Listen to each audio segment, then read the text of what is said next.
Salut la team! Aujourd'hui, je vais vous raconter une histoire complètement dingue qui s'est vraiment passée. Attachez vos ceintures, on décolle, mais pas forcément vers la destination prévue. Imaginez deux Américaines, toutes excitées à l'idée de découvrir la Côte d'Azur. Direction Nice, ses plages de galets, sa promenade des Anglais, son soleil méditerranéen, enfin, c'était le plan initial.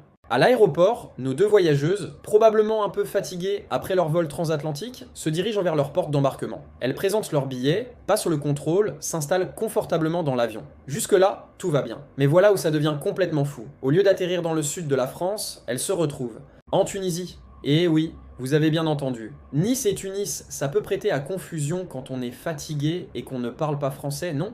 Le plus incroyable, c'est qu'elles ne se sont rendues compte de rien pendant tout le vol. Ni les annonces en arabe, ni la durée du trajet, ni même la direction n'ont éveillé leurs soupçons. C'est seulement en posant le pied sur le sol tunisien qu'elles ont réalisé leur méprise. Imaginez leur surprise quand, au lieu des palmiers de la promenade des Anglais, elles découvrent les minarets de Tunis. Un petit détour de quelques milliers de kilomètres, un changement de continent, et voilà nos Américaines parties pour une aventure totalement imprévue. Cette histoire nous rappelle que parfois, les plus belles aventures naissent des plus grandes erreurs. Et même si ce n'était pas leur destination initiale, Tunis reste une ville magnifique avec son histoire millénaire, sa médina classée au patrimoine mondial et bien sûr sa délicieuse cuisine méditerranéenne. Alors la prochaine fois que vous prenez l'avion, double vérifiez votre porte d'embarquement ou laissez-vous porter par le destin, qui sait. Si vous avez aimé cette histoire incroyable, n'oubliez pas de liker la vidéo et de vous abonner à la chaîne. Laissez-moi un commentaire si vous aussi, vous avez vécu une mésaventure de voyage similaire. À très bientôt pour de nouvelles histoires.